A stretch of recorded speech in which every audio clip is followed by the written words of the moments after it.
विधायक हैं चाहे मंत्री हैं या मुख्यमंत्री हैं, सबने अपने बंदे वहाँ पे फिट कर रखे हैं। इसलिए आज उत्तराखंड को 22 साल में और कुछ नहीं मिला पाया। उस मंत्री के साथ पिक्चर देख रहा है, पिक्चर।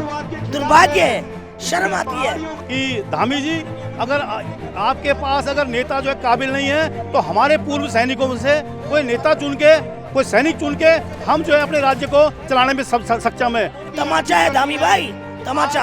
आज आने वाले 24 में भारतीय जनता पार्टी अपने पैरों पर खड़े होने लायक नहीं रही। जब तक आशावादी लोग हैं ये देश चल रहा है, निराशावादी होकर हम लोग इस राष्ट्र को नहीं चला सकते। भाजपा का तो चरित्र ऐसा रहा है, जब चुनाव का टाइम आता है तो देवतुल्य जनता हो जाती है, बाद में उन्हीं जनता को जो है रोड पे पीटती रहती है। जब से 22 सालों से उत्तराखंड बना है, केवल यहाँ पर मेरे हिसाब से 3 ही काम हुए हैं। मुख्यमंत्री बदले हैं, आज 13वां मुख्यमंत्री है। तो धामी हाईकमान से बात करें। आज महापंचायत है, कल सड़कों पे उतरेंगे लोग, आंदोलन करेंगे लोग। आए दिन यहाँ पे जो है हमारी बच्चियों के साथ जो है बलात्कार हो रहे हैं। आए दिन हमारे जो है सुरेंद्र सिंह नेगी जो है हमारे जो छोटे भाई हैं उनके साथ सड़कों में इस तरह से कि जैसे कि गुंडागिर्दी एकदम बिल्कुल अराजकता जो है शहर के अंदर फैली है। जो मुद्दा ऐसे हम लोग राज्य आंदोलनकारी हैं। आज हमारे पहाड़ के लोगों ने, उत्तराखंड के सारे लोगों ने मिलकर राज्य लिया और आज इस तरह से मंत्री लोग आके इन लोगों को पीट रहे हैं। और ये अच्छी बात है। मैं धामी सरकार से लास्ट टाइम भी बोला था कि अग्रवाल को हटाना पड़ेगा और अग्रवाल को नहीं हटाया, आने वाले 24 लोकसभा में इनको असर दिखाई देगा। भाजपा के लिए बहुत मुश्किल होगी, क्योंकि आज पहाड़ के लोगों ने बहुत आंदोलन किए राज्य लेने के लिए और आज हम लोग इनके पिटने के लिए नहीं बैठे हैं, क्योंकि सारे पहाड़ में इस समय जो है सब आक्रोश में है और ऐसा ना हो इससे पूरे पहाड़ की सिस्टम प्रभावित हो। तो इसलिए जल्द से जल्द धामी को, अग्रवाल को हटा के मैं तो कह रही जेल भेजना चाहिए। अगर धामी के बस में नहीं है तो धामी हाईकमान से बात करें। आज महापंचायत है, कल सड़कों पे उतरेंगे लोग, आंदोलन करेंगे लोग। तो मैं इसलिए आज समस्त आप लोगों के माध्यम से समस्त उत्तराखंड के लोगों को कहना चाहती हूँ, समस्त युवा और महिलाओं को, कि ये लोग नौकरी बेच देते हैं, जमीन बेच देते हैं।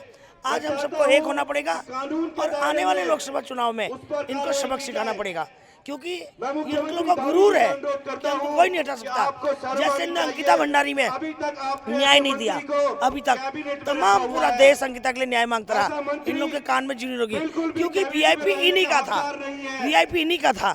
और इसलिए और आज इतना पीटा, इतनी बुरी तरह मंत्री के गुर्गों ने, मंत्री ने शोभा नहीं देता, सड़क चाप की तरह काम किया और उसके बावजूद ही मुख्यमंत्री उस मंत्री के साथ पिक्चर देख रहा है, पिक्चर।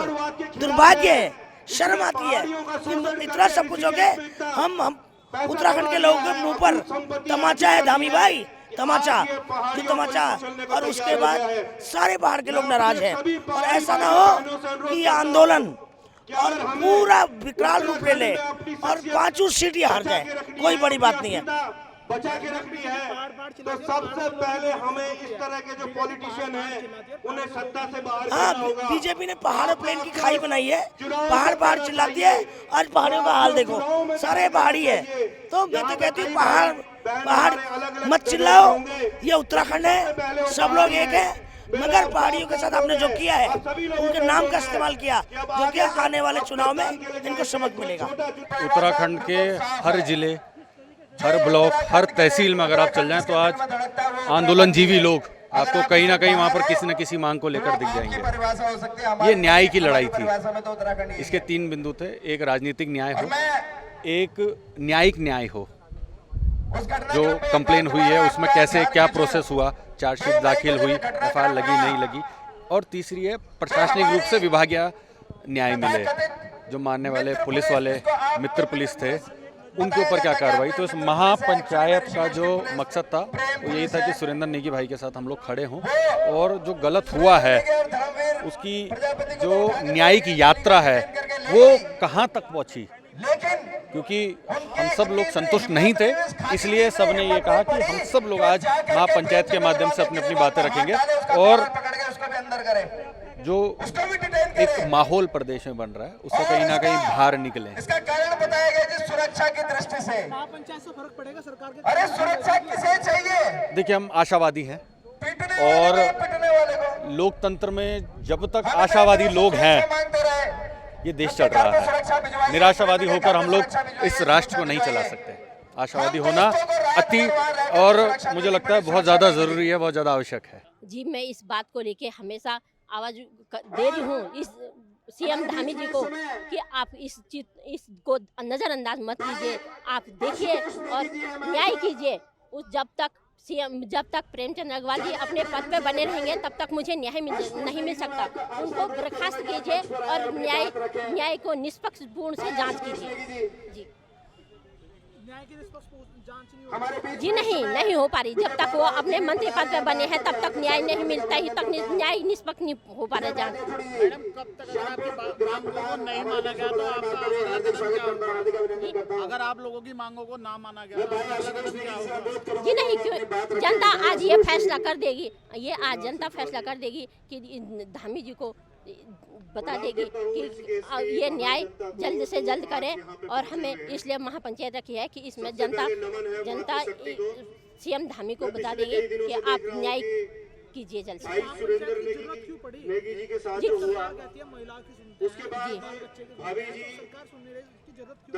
जी। इसीलिए जब मैं सीएम धामी से मिलने गई और राज्यपाल से मिलने गई तो मुझे वहाँ परमिशन नहीं दी गई है मिलने की, बिल्कुल नहीं दी गई है। इसलिए न्याय व्यवस्था डगमगा रही है। मंत्री पद पे बने हैं इसलिए हमारी न्याय व्यवस्था डगमगा रही है और मुझे न्याय नहीं मिल पा रहा है। इसलिए मुझे आज इस महापंचायत का आह्वान करना पड़ा। नहीं तो आपको पता है कि एफआईआर से उनका नाम ही गायब कर दिया था। बहुत ज्यादा समर्थन कर रहा है। तो पहाड़ आज आप हमारे चमोली से पूरे उत्तराखंड के समस्त जिलों से यहाँ पे पहुँचे। 2024 में पड़ेगा जी बिल्कुल। अगर आज सरकार अपनी न्याय व्यवस्था से जगमगा रही है तो मैं कहती हूँ कि ये अगर आज सरकार इस न्याय व्यवस्था को नहीं देती है तो ये जनता तय कर देगी कि आज आने वाले 24 में भारतीय जनता पार्टी अपने पैरों पर खड़े होने लायक नहीं रहेगी। जी भाई साहब मैं आपके चैनल से माध्यम से क्लियर करना चाहता हूँ कि आज की जो स्थिति जो हमारे जो है राज्य में चल रही है वो कोई बेहतर स्थिति नहीं चल रही है, जिसका एक जो है साफ उदाहरण आप जो देख रहे हैं कि आए दिन जो है यहाँ पे जो है हत्याएं हो रही हैं, आए दिन यहाँ पे जो है हमारी बच्चियों के साथ जो है बलात्कार हो रहे हैं, आए दिन हमारे जो है सुरिंदर सिंह नेगी जो है हमारे जो छोटे भाई हैं उनके साथ सड़कों में इस तरह से कि जैसे कि गुंडागिर्दी एकदम बिल्कुल अराजकता जो है शहर के अंदर फैली है। जैसे कि हमारे जो है हमने आज तक कभी ऋषिकेश शहर हमारे जो तीर्थ नगरी के नाम से जाना जाता है, आज तक हमने इस तरह की हरकतें अभी कभी देखी नहीं है। हम लोग पूर्व सैनिक हैं और आपके चैनल के माध्यम से मैं एक बार फिर बोलना चाहता हूँ कि धामी जी, अगर आपके पास अगर नेता जो है काबिल नहीं है तो हमारे पूर्व सैनिकों से कोई नेता चुन के, कोई सैनिक चुन के हम जो है अपने राज्य को चलाने में सक्षम है। जब हम देश को अपना कंधा दे सकते हैं, देश को हम चला सकते हैं तो हम अपने राज्य भी चला सकते हैं। धन्यवाद। महापंचायत की जरूरत मान्यवर इसलिए पड़ी क्योंकि हमने देखा है कि यहाँ पे काफ़ी दिनों से ये बंदा जो काफ़ी दिनों से अपना न्याय मांग रहा है और जो ये दर की ठोकरें, इनकी श्रीमती भी जो है काफ़ी जो है अभी कुछ टाइम पहले मुख्यमंत्री जी के दरबार में भी गई थी, वहाँ पे भी उनको आने नहीं दिया गया। तो इस वजह से ये महापंचायत की जरूरत करें ताकि इस महापंचायत के द्वारा मुख्यमंत्री जी हमारी बातों को सुन सकें। इसका विरोध 2024 में देखने को मिलेगा। हो सकता है इसमें कोई दो राय नहीं, क्योंकि अभी जनता के अंदर बड़ा आक्रोश है। हो सकता है इसमें कोई दो राय नहीं। बिल्कुल यही बड़ा दुर्भाग्य है कि इतना बड़ा प्रकरण होने के बाद भी इतना बड़ा अंकिता भंडारी हत्याकांड हुआ, इतना बड़ा जो है ये कांड हो गया है। एक जो है आप लोग अपने जो है आरएसएस के बंदे को ही पिटाई कर रहे हो तो दूसरा बंदा कहाँ से सेफ है? तो इसके लिए जो है सांसद लोगों का भी इसमें भी कोई जो है रोल नहीं है। नमस्कार, मैं आपके चैनल को आज यहाँ अमृतग्राम गुमानीवाला में पूरी जनता की तरफ से हार्दिक अभिनंदन और स्वागत करता हूँ। साथ ही पूर्व सैनिक संगठन अमृतग्राम गुमानीवाले की तरफ से आप लोगों का यहाँ पर बहुत आभार व्यक्त करता हूँ। मैं आर्मी से रिटायर्ड सुधार मेजर ऑनरी कैप्टन नेगी और यहीं अमृतग्राम में रहता हूँ। मेरा कहने का मतलब ये है कि सरकार चाहे कोई भी हो, उत्तराखंड में 2 ही सरकारों की यहाँ पर पार्टियाँ चली हैं, 2 ही सरकार ने यहाँ पे राज किया है, कांग्रेस और बीजेपी। मैं किसी का समर्थन नहीं करता हूँ। आपको भी पता होगा कि जितने भी देश के सैनिक हैं, चाहे भूतपूर्व सैनिक हैं, चाहे ऑन जॉब पे हैं, तो सारे बीजेपी के समर्थक हैं। लेकिन आज की स्थिति देखते हुए जैसे यहाँ पर हालात हो रहे हैं उत्तराखंड में, उत्तराखंड हमने बनाया किस लिए था, लेकिन उसका लाभ नहीं मिल पा रहा है। जब से 22 सालों से उत्तराखंड बना है, केवल यहाँ पर मेरे हिसाब से 3 ही काम हुए हैं। मुख्यमंत्री बदले हैं, आज 13वां मुख्यमंत्री है। सबसे लास्ट का राज्य बना हुआ है उत्तराखंड, यहाँ पे 13 मुख्यमंत्री बदल गए हैं। उसके बाद दूसरा, आए दिन यहाँ पे चुनाव और ऐसे धरने प्रदर्शन हुए हैं। उसके बाद घोटाले, भ्रष्टाचार, तानाशाही और गुंडागिर्दी का एक एग्जाम्पल आपके पास यहाँ पर इस महापंचायत के सामने उपलब्ध है, जो कि इस क्षेत्र के विधायक हैं प्रेमचंद अग्रवाल, और शहरी विकास मंत्री नहीं, शहरी विनाश मंत्री कहेंगे उनको। वो उन्होंने यहाँ पर इतना घिनौना और नीच स्तर का काम किया है कि एक आदमी को सरेआम, जो कि आरएसएस से बिलोंग करता है, उसको आम जनों के सामने एक सड़क पर पीटने का जो घिनौना कृत्य किया है, उसका खामियाजा पूरा उत्तराखंड की जनता को, उत्तराखंड की जनता सरकार को आने वाले चुनाव में देगी। अगर अभी प्रेमचंद अग्रवाल को उनके पद से बर्खास्त नहीं करती है, या उनके प्रति जो एफआईआर दर्ज हुई है उस पर निष्पक्ष जांच नहीं करती है, तो पूरी जनता उत्तराखंड की अभी जाग चुकी है, सड़कों पे आ चुकी है, और इसका देखने का जो असर मिलेगा वो 2024 और 2027 के चुनाव में आप लोगों के सामने, पूरी समाज के सामने, पूरी उत्तराखंड के सामने एक एग्जाम्पल पेश होगा। नहीं, बिल्कुल गलत है। मैं कोई किसी को नहीं समझता हूँ। इस क्षेत्र में मैं भी इसी क्षेत्र में रहता हूँ, इसी विधानसभा के अंदर आता हूँ ना, तो नहीं सांसद कहीं नहीं आते। ये क्यों आएंगे? इन्होंने सारे एम्स में अपने चाहते लगा रखे हैं, जहाँ पे अच्छा इनके रिसोर्स हैं,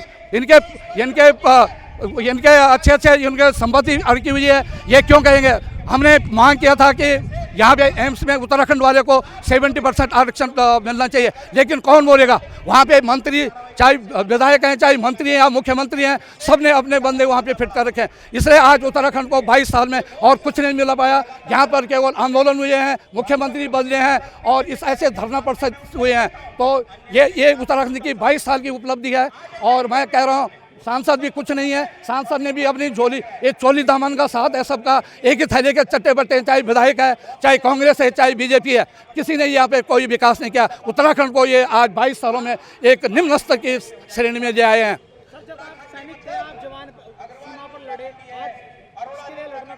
हाँ, मैं छाती खोल के, मेरे लिए जॉब के बहुत ऑप्शन आ रहे थे। मैं 18 साल में देश सीमा पर चला गया था और 52 साल की वो एज में 32 साल में सेना से रिटायर्ड हुआ है, और मेरे लिए जॉब के बहुत सारे ऑप्शन हैं। हमने देखा यहाँ पे कारगिल ऑपरेशन में मरे लड़कों की विधवाएं हैं, कई गरीब हैं, कई बहुत सारे लोग हैं जिनका कोई हेल्प करने वाला नहीं है। हमने सोचा कि हमने फौज में जितना कमा लिया सफिशिएंट है, आदमी का दिल की पूर्ति कभी नहीं हो पाती है। हमने यहाँ पर कसम खाई है कि हम जन सेवा करेंगे, लोक सेवा करेंगे, एक भूतपूर्व सैनिक संगठन बनाकर, और इसी काम को करने जा रहे हैं। मगर मैं इस महापंचायत के माध्यम से, आपके चैनल के माध्यम से सरकार तक और केंद्र में मोदी सरकार तक यह संदेश देना चाहता हूँ, अगर आपने तुरंत यथाशीघ्र मंत्री प्रेमचंद अग्रवाल को बर्खास्त नहीं किया, या उसके प्रति जो एफआईआर दर्ज नहीं हुई है उसको अगर अपने निष्पक्ष जांच नहीं किया, तो अगले आने वाले चुनाव में बीजेपी को बहुत बुरी कंडीशन में गुजरना पड़ेगा। ये मेरे अंतिम शब्द हैं। इसलिए मैं धामी जी से और केंद्र में प्रधानमंत्री नरेंद्र मोदी जी से आग्रह करता हूँ कि यथाशीघ्र इस जनता की आवाज़ को सुने और तत्काल मुख्यमंत्री साहब मंत्री प्रेमचंद अग्रवाल को उसके पद से बर्खास्त करें। धन्यवाद। तो आए दिन कुछ ना कुछ ऐसी घटनाएं होती जा रही हैं, ठीक है ना। और ये वो लोग हैं जो पहले उत्तराखंड का विरोध करते थे, आज वही लोग जो है सत्ता में बैठे हैं, इसलिए ये सब चीज़ हो रहा है। ये घटनाएं तभी जाकर के हो भी रही हैं। भाजपा का तो चरित्र ऐसा रहा है, जब चुनाव का टाइम आता है तो देवतुल्य जनता हो जाती है, बाद में उन्हीं जनता को जो है रोडों पर पीटती रहती है। ये चप्पल चाटना बंद कर दीजिए। ये तो गुरुजी जब तक प्रेमचंद अग्रवाल की बर्खास्तगी नहीं होगी तब तक।